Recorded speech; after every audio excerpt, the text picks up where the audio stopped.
देखो आज अपन पढ़ेंगे राजस्थान की प्राचीन सभ्यताएं, यानी कि राजस्थान में प्राचीन सभ्यताएं कौन कौन सी है। तो सबसे पहले अपनी है कालीबंगा सभ्यता। कालीबंगा ये सभ्यता कहाँ है? हनुमानगढ़ जिले में। कहाँ पर? हनुमानगढ़ में।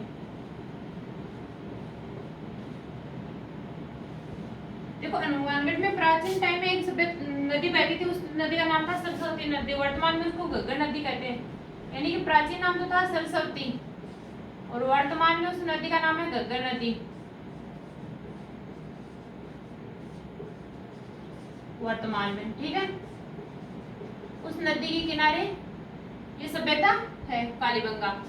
तो इस कालीबंगा सभ्यता की खोज किसने की? सबसे पहले तो देखो खोज कब हुई? 1952 में। किसके द्वारा? अमलानंद घोष के द्वारा, ठीक है। उत्खनन का कार्य किसने किया? उत्खनन का कार्य किया बीबी लाल व बीके थापर ने। कब? 1961 से 1969 के बीच, ठीक है। यानी कि खोज पूछे तो अमलानंद घोष 1952 में, और उत्खनन का कार्य पूछे तो बीबी लाल व बीके थापड़ ने 1961 से 1969 के बीच, ठीक है। अब देखो यहाँ पर जो घरों में चूल्हे प्राप्त हुए थे वो कैसे थे? घरों में चूल्हे वर्तमान में तंदूर के समान थे, वर्तमान के तंदूर के समान,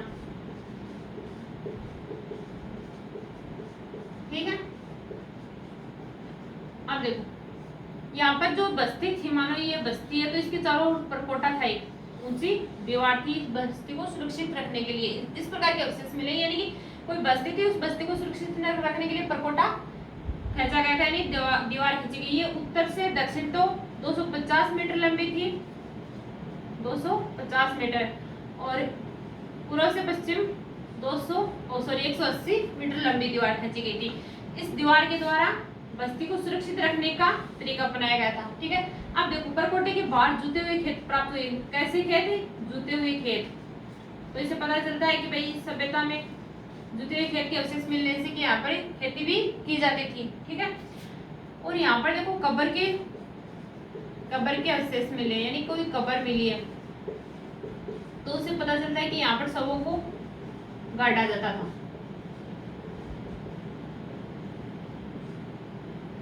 ठीक है। और इस सभ्यता में मोहनजोदड़ो सभ्यता की तरह कोई भी मूर्ति वगैरह नहीं मिली थी, ठीक है। और यहाँ पर जो मकान थे वो किस टाइप के थे? मकान कच्ची और पक्की दोनों ईंटों का प्रयोग किया गया था। ईंटों से बने हुए अवशेष मिले। नालियों की व्यवस्था कैसे थी?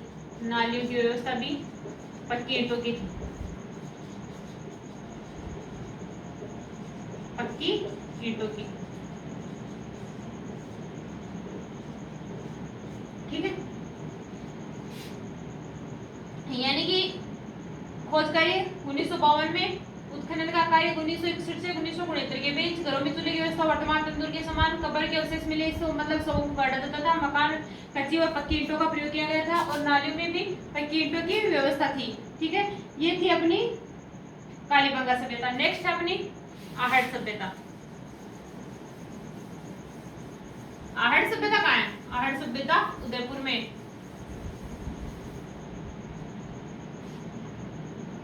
आहड़ सभ्यता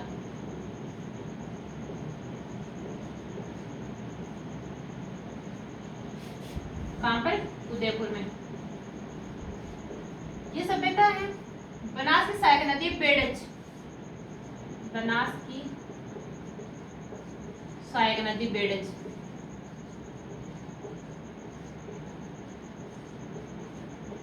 उसके किनारे एक गांव है आहड़ गांव, वहां पर,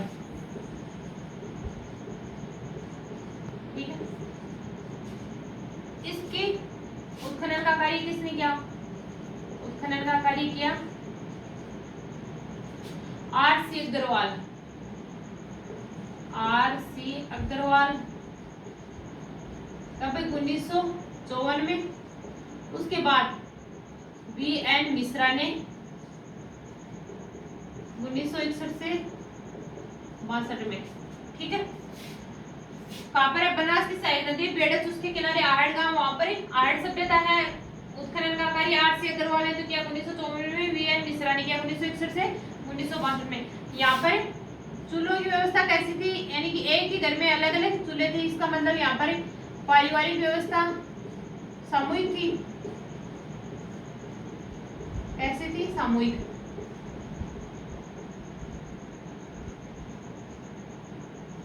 यहाँ पर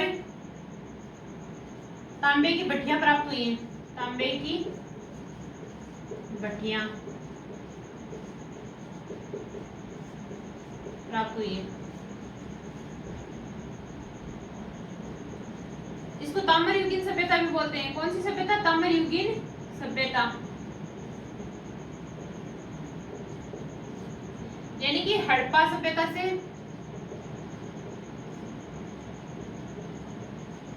हड़प्पा सभ्यता, पूर्व हड़प्पा सभ्यता के अवशेष मिले।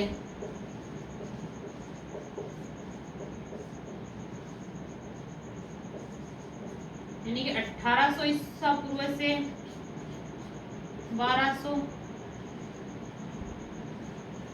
ईस्वी पूर्व के अवशेष यहाँ पर मिले। R.C. अग्रवाल ने उत्खनन कार्य किया 1954 में, V.N. मिश्रा ने 1961 में। बनास की सहायक नदी बेड़च, उसके किनारे आहड़ गांव में ये सभ्यता है। पूर्व हड़प्पाकालीन सभ्यता के अवशेष यहाँ से मिले। इसको ताम्र युगीन सभ्यता भी बोलते हैं, क्योंकि यहाँ पर तांबे के अवशेष मिले।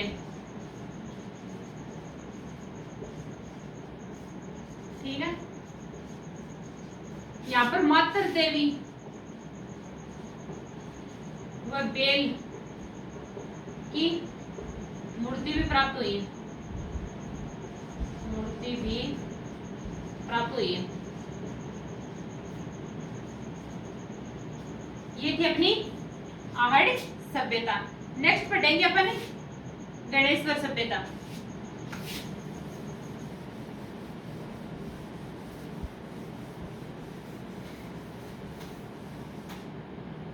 गणेश्वर सभ्यता कहाँ है? ये है अपनी नीम का थाना सीकर।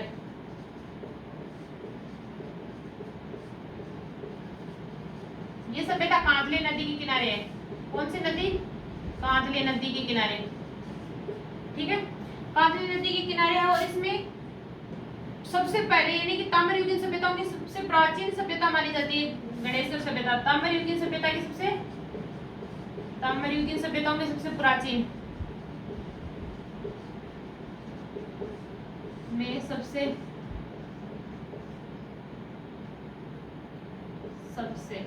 प्राचीन।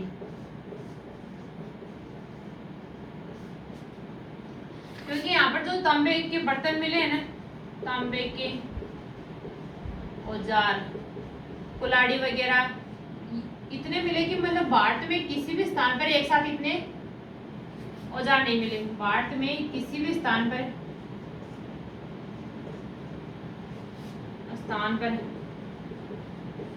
एक साथ इतने अवशेष नहीं मिले।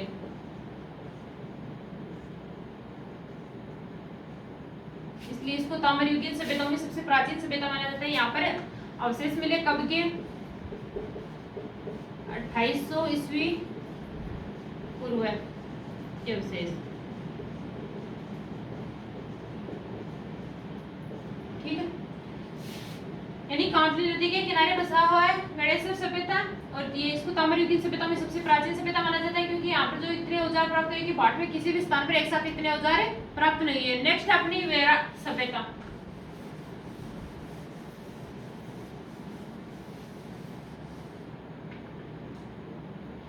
कौन सी? बेराट सभ्यता। ये कहाँ है? जयपुर में।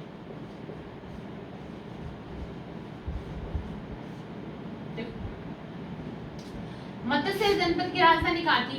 मत्स्य जनपद की राजधानी थी।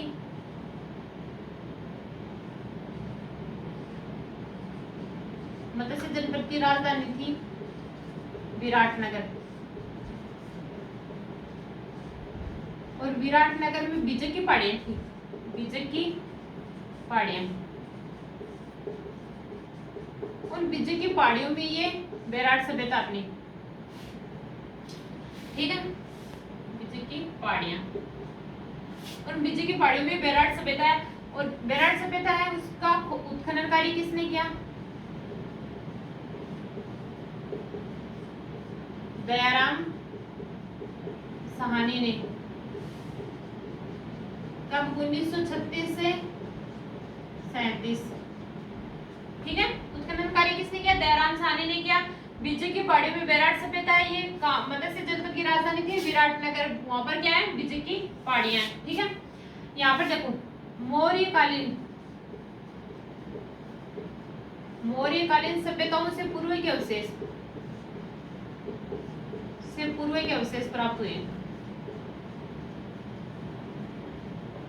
ठीक है, साथ में ही अशोककालीन यानी सम्राट अशोक के समय के अशोककालीन बौद्ध मठ के अवशेष भी यहाँ से मिले। बौद्ध मठ के अवशेष, ठीक है। साथ ही यहाँ पर खाद्यान्न में देखो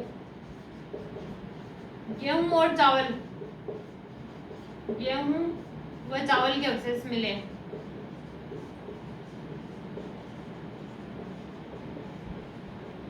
इस सभ्यता के उत्खनन से अवशेषों के माध्यम से पता चला है कि यहाँ पर पशुपालन व्यवस्था भी थी। क्या थी? पशुपालन व्यवस्था। यहाँ पर साथ में सूती कपड़े में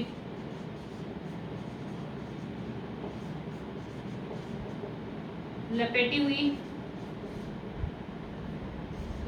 हुई मुद्रा प्राप्त हुई है।